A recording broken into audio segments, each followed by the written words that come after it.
We all think we've seen enough loss, enough betrayal, enough pain in one lifetime. But then, one day, you realize you haven't seen anything yet. You think the most significant threats in life are illness, old age, but no, the biggest threat is silence. Silence when a child cries for help. Silence when a whole town bows its head. Silence when the bad guys wear the mask of the good. As highly competitive, a 75-year-old man, hair gone white, hands trembling, who should be resting peacefully, watching his grandchildren grow up. It is forced to stand alone against an entire underground network of power. All because he refuses to turn a blind eye to the silent cries of a little girl on a school bus. Do you remember? When we were little, school buses used to be the safest place. A place of laughter among friends, drivers checking in on the kids, where everyone cared about each other.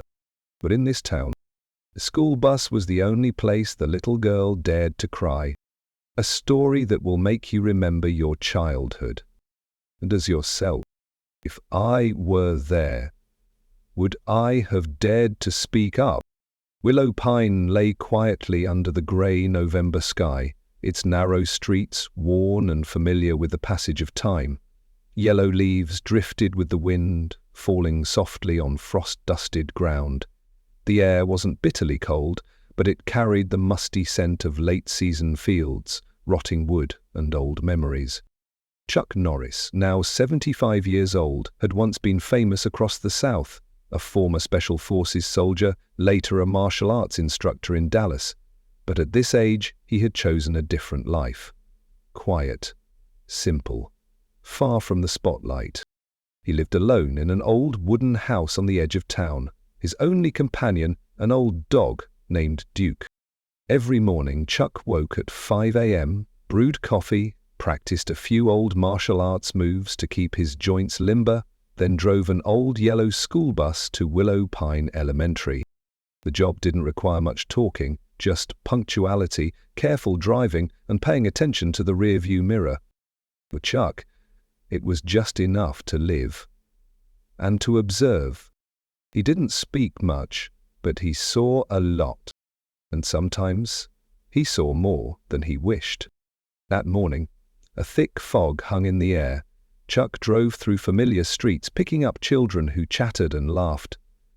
The kids adored him, partly because he always played soft country music on the bus, partly because he let some boys fiddle with the steering wheel when the bus was stopped. But there was one child who never joined in. Then Emma Ray. She sat in the third row, by the window, just above a small air vent. Emma never spoke, never smiled, always hunched forward. Her backpack was always clutched tightly to her chest, like a shield. The first time Chuck noticed Emma was last week, when he saw her quietly wipe away tears after the other kids got off the bus. At first, he thought it was just kid stuff. Maybe a fight with friends, a bad grade, or homesickness. But, by the third day in a row, he started feeling that something was wrong. Emma wasn't just sad. She was scared. Her eyes weren't just wet, they were red-rimmed, sleepless. Her left wrist bore a faint bruise, half covered by her long sleeve. That afternoon, after dropping off the children, Chuck drove the bus to the parking lot. But instead of going straight home, he stopped along a quiet road and turned off the engine. He slowly walked down the length of the bus, his leather shoes tapping softly on the metal floor. He paused by Emma's seat. The seat was clean, nothing unusual, but his eyes stopped at the narrow vent below the seat, the one place Emma always hunched over during rides. Chuck bent down, his knees twinging with age. His hand reached under the narrow gap. Suddenly, his fingertips brushed something hard and rough. He slowly pulled it out, a small wooden bead chain, engraved with faint letters. The letters were hard to read, but he made them out. "You see. You know. Please help." He swallowed hard. Beneath the beads, was a small folded paper. He opened it. Inside, scrawled shakily in pencil, were the words, "They say Mummy ran away, but I saw blood, and they told me to stay silent." Chuck sat still for several seconds. His heart was slow, but heavy. This was no longer just a sad child's story. Driving home, Chuck didn't play music. He let the sound of the engine and the wind whisper to him. In his mind, memories flickered. Hostage rescues, cases once dismissed as suicides that he knew were not. When a child has to write such a cry for help, it means that no one around them is listening. And sometimes the people who seem the kindest are the wolves in sheep's clothing. The next afternoon, after returning the bus, Chuck visited Mrs. Miller, his elderly neighbor. She was over 80, diabetic, but sharp-eyed and clear-minded. Sitting in her kitchen, filled with the smell of cookies, Chuck asked, "Do you know anything about little Emma Ray?" Mrs. Miller set down her teacup. "You mean Gina's girl? Poor thing, her mother disappeared last year. Police said she ran away, but I never believed it. Gina loved that child like the apple of her eye." "Who's Emma living with now?" "Pastor Caleb, at the church down the street. He volunteered to foster her temporarily since there's no close family. Everyone praises him as a man of great virtue." Chuck said nothing, but inside something tugged at him. That night, Chuck couldn't sleep. He spread Emma's paper on the table. Duke lay at his feet, eyes closed but ears perked. Outside, light rain began to fall, tapping on the tin roof like the knocking of fate.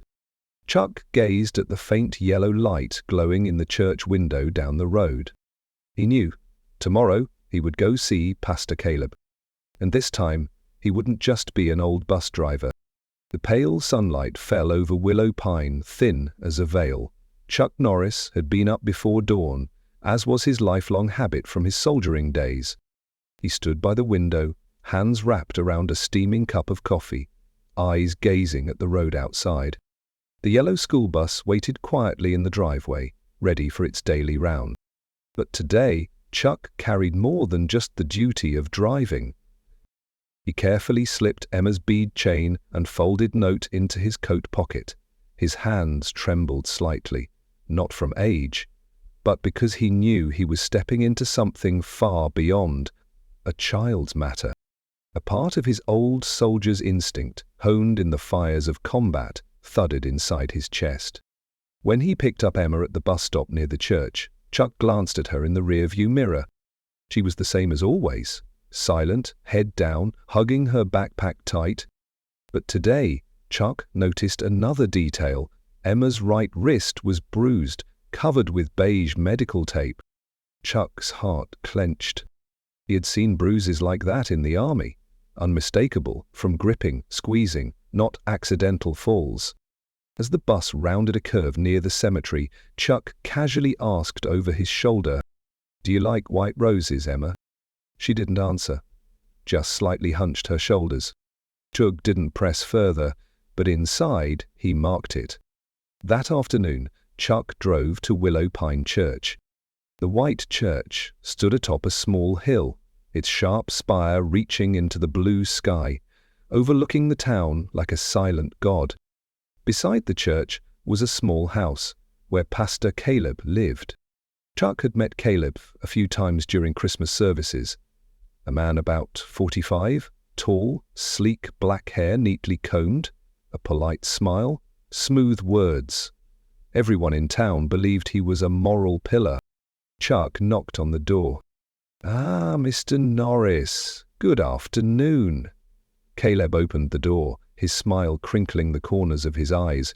Chuck slowly shook his hand, feeling the light but controlled grip. "I just wanted to check on Emma. Is she doing okay?" Caleb tilted his head slightly, his dark eyes brightening in the afternoon light. "Emma? Why?" "You know, she's still having a hard time. Her mother left, her grandmother is ill, and I'm the only support she has left."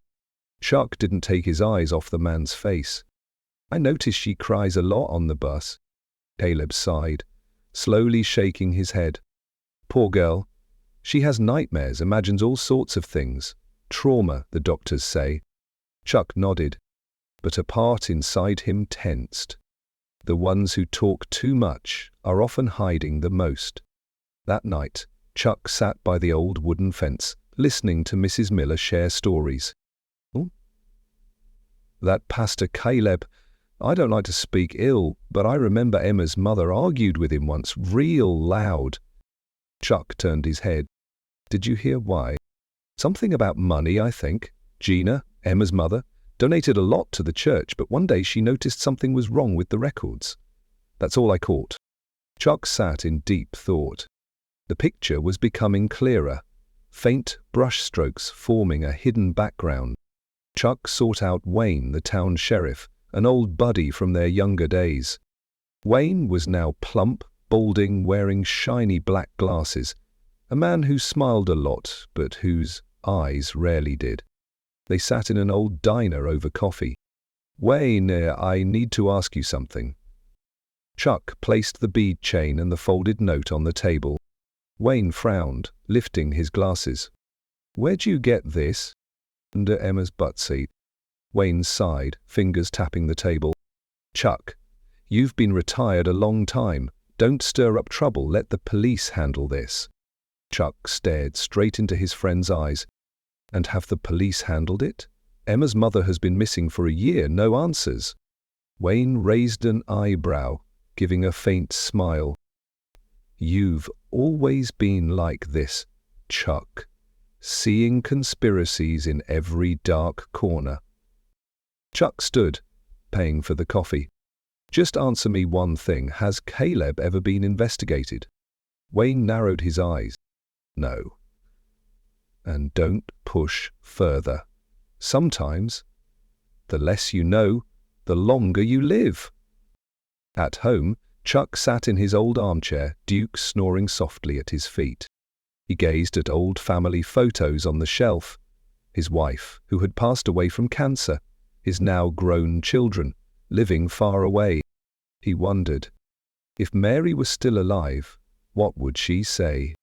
If back then he hadn't stepped into that one particular case, how many lives would have gone unsaved? Inside him, a voice rose. Chuck, you know this is real. Don't turn away. Before bed, there was a knock on the door. It was Wayne. Chuck, I'm serious. Stop. You don't know what you're poking into. Chuck stood silently, looking into the eyes of the man who had once fought and bled alongside him. Wayne's voice softened, almost trembling. It's not just Caleb. This is a whole network. You have no evidence, no authority, no youth. Walk away. Chuck gave a faint smile, placing a hand on Wayne's shoulder. You're right. I don't have youth. But I still have a heart. Wayne turned, walking quickly into the night. Chuck stood, watching, knowing.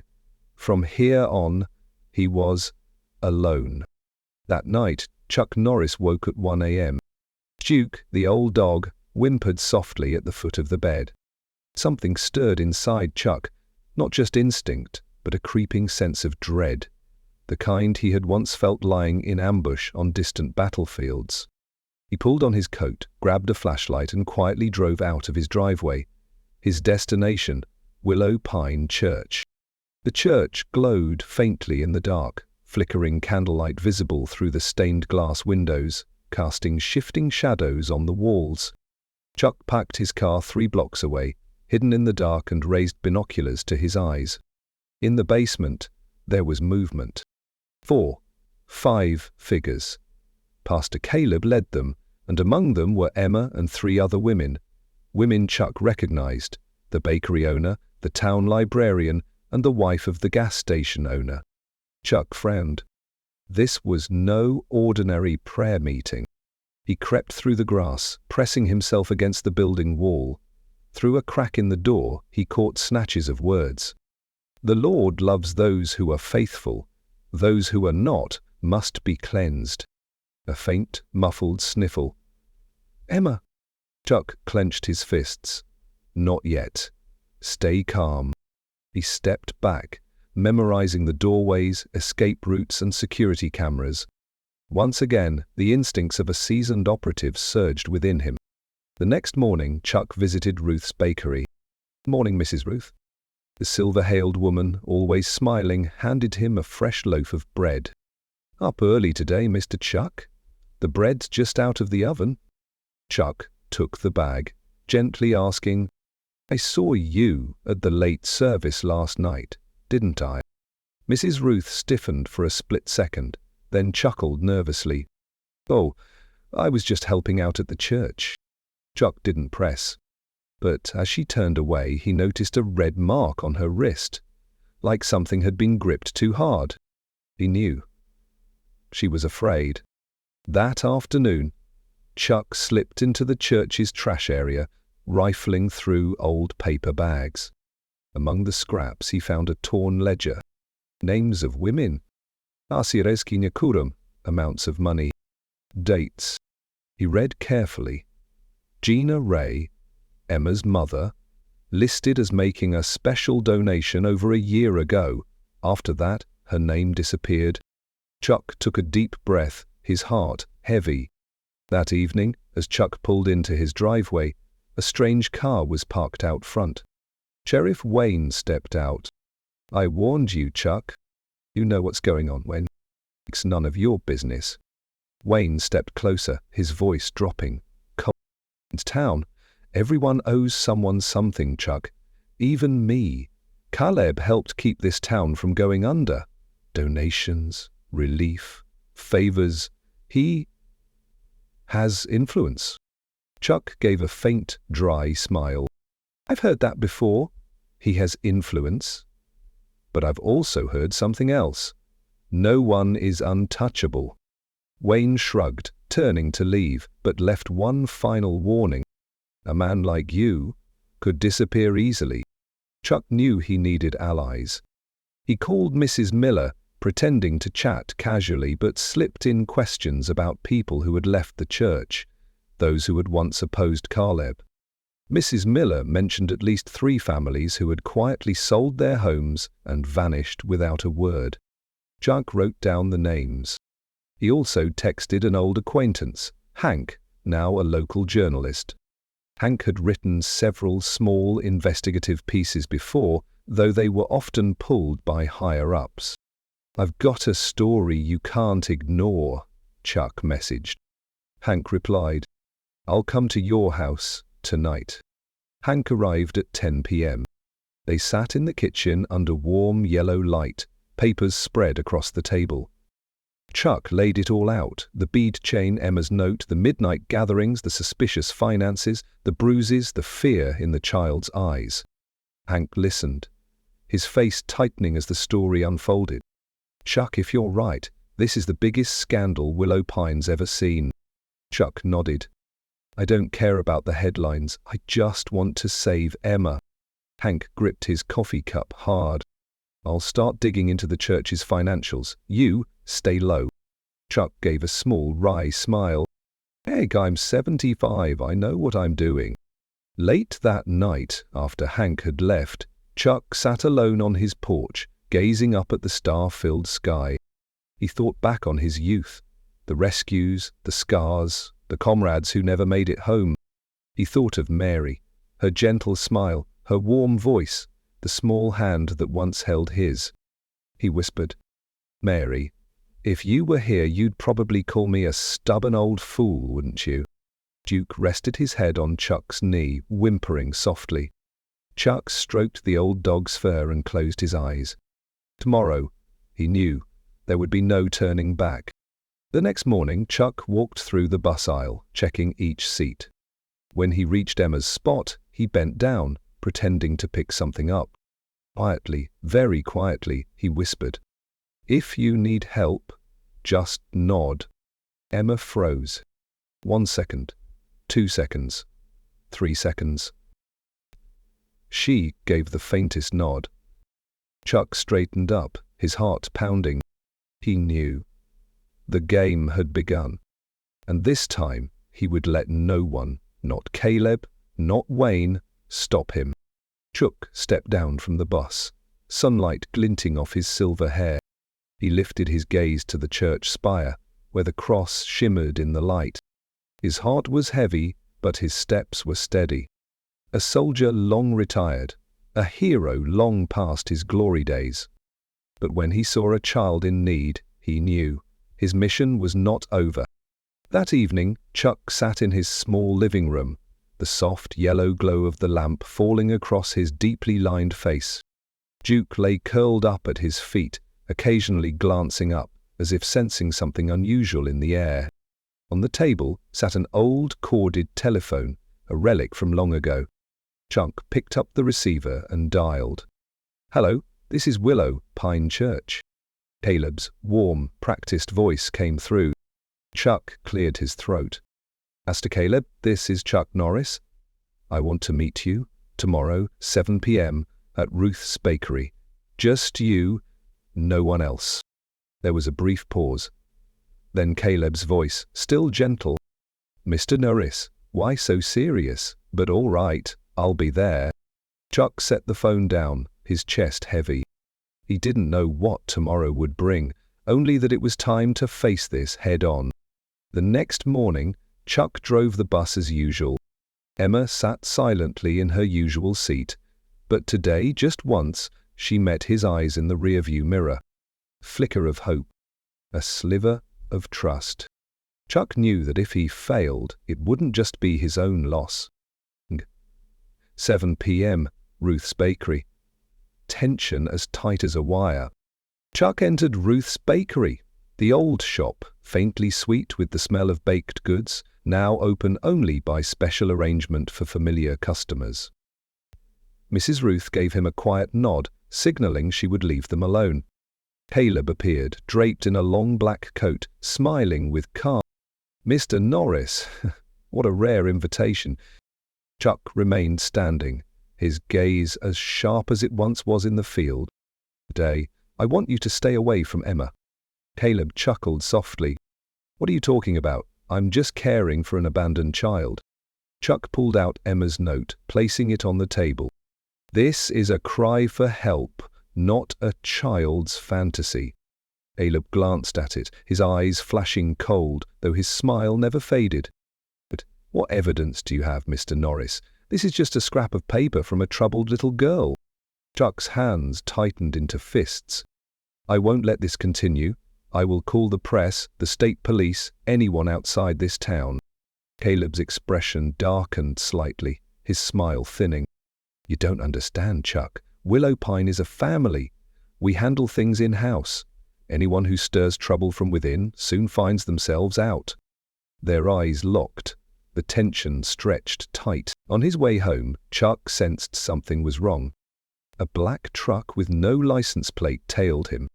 When he turned into a quiet alley near his house, the truck suddenly sped up, blocking his path. 3 large men jumped out without a word, charging straight at him. But they didn't know who they were attacking. Even at his age, Chuck's reflexes were razor sharp. With a swift pivot, he slammed the car door into the first man, sending him sprawling.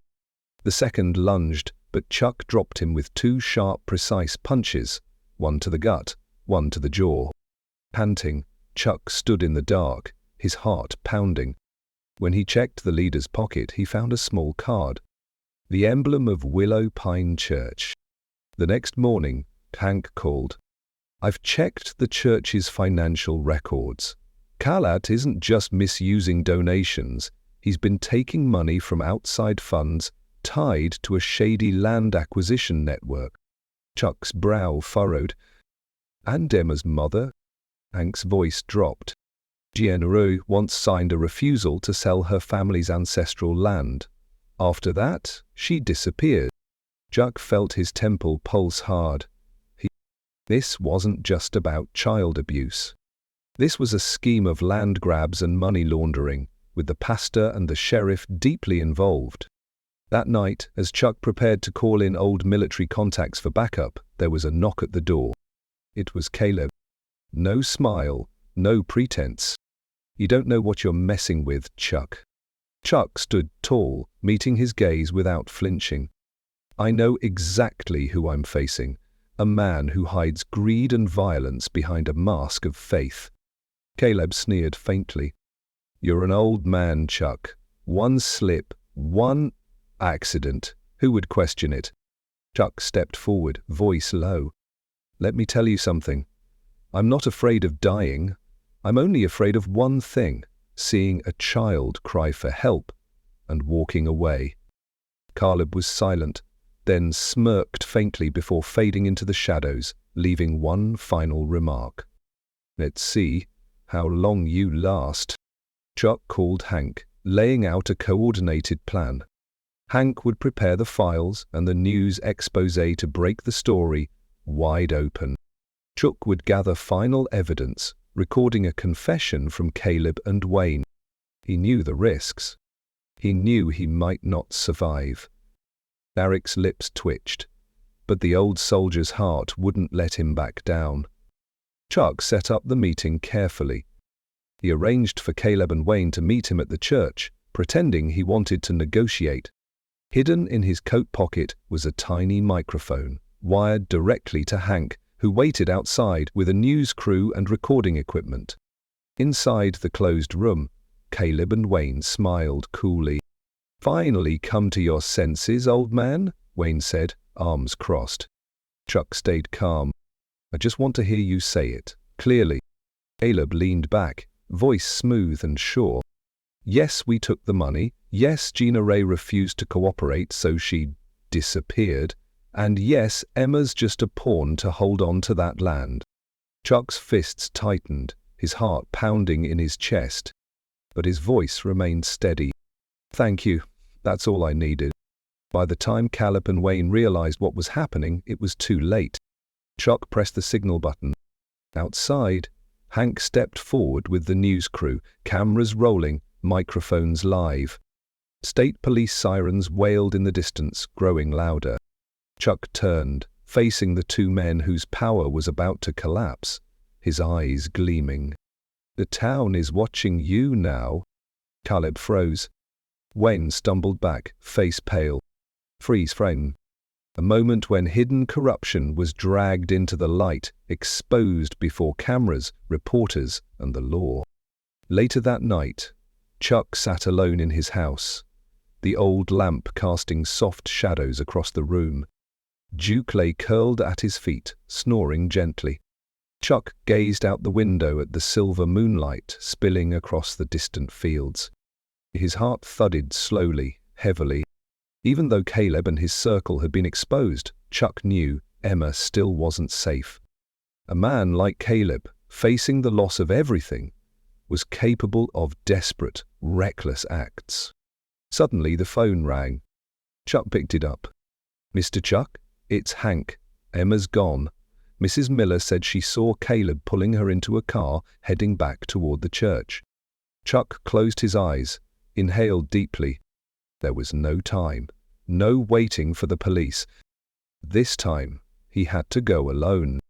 Chuck pulled on his old leather jacket, the one that had traveled with him across countless battlefields. He buckled a utility belt, tucked in a small folding knife, a flashlight, a coil of rope, and his phone. Before stepping out the door, he knelt beside Duke, gently scratching behind the dog's ears. Stay home, buddy. This time, I'm going alone. The old dog looked up at him with sad, knowing eyes. Chuck stepped out into the night. The Willow Pine Church loomed in the darkness, its basement windows flickering faintly. Chuck parked his car 3 blocks away, approaching on foot, weaving through bushes and shadows, avoiding security cameras. He mapped the routes in his mind: back door, basement entry, emergency exit. The wind whipped coldly through the trees, but Chuck's mind was laser-focused. At the basement door, Chuck found a fresh lock. He pulled out his knife, carefully worked the mechanism, and, click, the lock gave way. He eased the door open, stepping silently inside. In the basement, low murmuring filled the room. Caleb stood at the center, dressed in a black robe, muttering strange phrases. Emma knelt on the floor, her hands tied behind her back, a cloth gag over her mouth. 3 large men, faces covered with scarves, stood watch. Chuck pressed himself against a column, heart pounding, eyes scanning for escape routes. He knew he couldn't win this with brute strength. He had to outthink them. He picked up a small brick from the floor and hurled it at the overhead light. Crash! The basement plunged into darkness. Shouts erupted. Chuck surged forward, slamming his knee into the first guard's leg, dropping him instantly. The second swung a club, but Chuck dodged, grabbed a loose electrical cord, and whipped it across the man's face. Caleb yelled, "Grab him!" The third man lunged, but Chuck looped his rope around the attacker's neck, yanking him backward until he collapsed. In the chaos, Chuck rushed to Emma, cutting the cords and pulling the gag away. "Clifton, can you run?" Emma nodded frantically, tears streaming down her face. They scrambled up the basement stairs, but Caleb was already at the top, blocking their path. "Enough, Chuck. You're not going anywhere." Chuck stared him down, shielding Emma behind him. "This girl doesn't belong to you." Caleb pulled out a large knife from under his robe. Chuck whispered softly over his shoulder, "When I say run, you run. Understand?" Emma clutched his jacket tightly, shaking, but she nodded. Caleb lunged, the blade flashing in the dim light. Chuck pivoted, catching Caleb's arm with a block, then slammed his foot into Caleb's chest, sending him sprawling. The knife sliced Chuck's coat, drawing a shallow cut, but he barely noticed. Without wasting a second, Chuck pinned Caleb to the ground, twisting his arms back, tying him up with the same rope. Caleb hissed, "You don't know what you're doing, old man. I have people. I have money." Chuck leaned close, voice calm but firm. "And I have old age. That's something you'll never beat." State police, alerted by Hank, stormed the church minutes later. Chuck emerged from the building, one arm around Emma's shoulders, the other pressed over his bleeding arm. Under the flashing red and blue lights, he saw Hank, Mrs. Miller, and many townspeople gathering anxiously outside. Emma burst into tears, running into Mrs. Miller's waiting arms. Chuck stood there, panting, but smiling faintly. He had done it. Outside the town hospital, Chuck sat alone on a bench, his arm freshly bandaged, watching the pale dawn spread across the horizon. "Uncle exit too," Hank approached, laying a hand on his shoulder. "You're a hero, Chuck." Chuck gave a quiet chuckle. "No, I'm just an old man who doesn't know how to quit." Hank's eyes glistened. "Because of you, Emma has a chance at a new life. This whole town owes you." Chuck shrugged gently. "I don't need anyone to owe me. I just need to know I did the right thing." That day, newspapers ran headline after headline. Caleb and his accomplices were arrested. The hidden money laundering network was dismantled. Emma was reunited with her grandmother and taken to a new town where she could begin school again, safe at last. Chuck went back to his yellow school bus, driving along the familiar roads, picking up the neighborhood children. Every time he glanced into the rearview mirror, he saw smiling, carefree faces, and sometimes, when he thought back to Emma, his heart warmed just a little more. Chuck Norris, the aging hero, smiled quietly to himself. 'Cause he knew, there are some battles you fight without guns or fists. You fight them simply with a heart that refuses to grow old. One late autumn morning, the town of Willow Pine was bathed in soft golden light. The sun shone gently on rooftops, filtering through bare branches, glinting on the dew-damp roads. Chuck sat on his porch step, a steaming cup of tea in his hand, gazing thoughtfully into the distance. More than a week had passed since the night he saved Emma. Things were settling down. The state police continued their investigation, reporters had come and gone, and Caleb and his circle sat in jail, awaiting trial. Emma, now safely with her grandmother in another town, was already smiling again, her once terrified eyes brightening when someone mentioned Mr. Chuck. But Chuck, the man who had stood behind it all, quietly stepped back into his simple life. That morning, Hank, the young journalist, dropped by. "Mr. Chuck, I just won a state journalism award for the Caleb investigation story. Chuck gave him a warm, modest smile. Good job, Hank. Hank hesitated, shifting awkwardly. They want to interview you, you know. You're the key figure here. Chuck shook his head gently. I'm just an old bus driver. This isn't my story. It's Emma's story, the town's story, the story of the people who stood up. Hank fell quiet, then slowly nodded, understanding. That afternoon, Chuck visited Ruth's bakery. Mrs. Ruth, the silver-haled baker, warmly handed him his favorite apple tart. You saved not just Emma, Mr. Chuck. You saved all of us, you know, she said, her voice trembling slightly. We were all tied down by fear, but you dared to break it. Chuck took the pastry. I only did what anyone should have done. Mrs. Ruth clasped his hand gently, her eyes glistening. Thank you, Mr. Chuck. Later that day, Chuck sat back in the driver's seat of his bus, his hands resting on the smooth, worn steering wheel, eyes looking through the wide windshield. Emma was no longer among the kids he picked up, but he still carried the neighborhood children, their laughter, their shouts, their playful songs filling the bus. He glanced into the rearview mirror, catching the bright, beaming face of a little girl. Not Emma, but in that fleeting moment, Chuck felt his heart lift. That evening, Chuck sat outside on the porch, Duke's head resting on his knee. He gazed up at the starry night sky, breathing in the cool, crisp air, closing his eyes. In his mind, old voices echoed. You can't save everyone, Chuck. You're too old to fight the world. But Chuck smiled softly, because he understood something simple. I don't need to save the whole world. I just need to save one person. One person is enough to change a whole life. Before going to bed, Chuck picked up a small notebook he always kept on the table. He wrote a single line. As long as the heart still feels, old age is never a burden. As long as the eyes still see injustice, old hands can still act. And when we save someone, we save the best part of ourselves. He closed the notebook, turned off the light and gently patted Duke's head. A new day awaited. The next morning, Chuck once again pulled the yellow bus out of the garage, steering it into the radiant morning light. On board, the children chattered and giggled, their voices filling the air. One small girl ran up and pressed a wild flower into his hand. For you, Mr. Chuck. Chuck took it, smiling widely and truly. He knew life didn't need medals or fame. It just needed someone who listened, someone who noticed, and someone who, when the moment came, chose to act. Final message.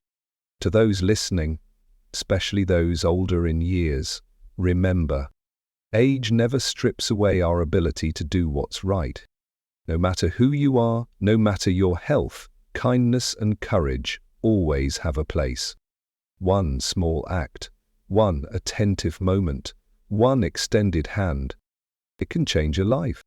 And in the end, the most meaningful part of life isn't how long we live, but who do we live for?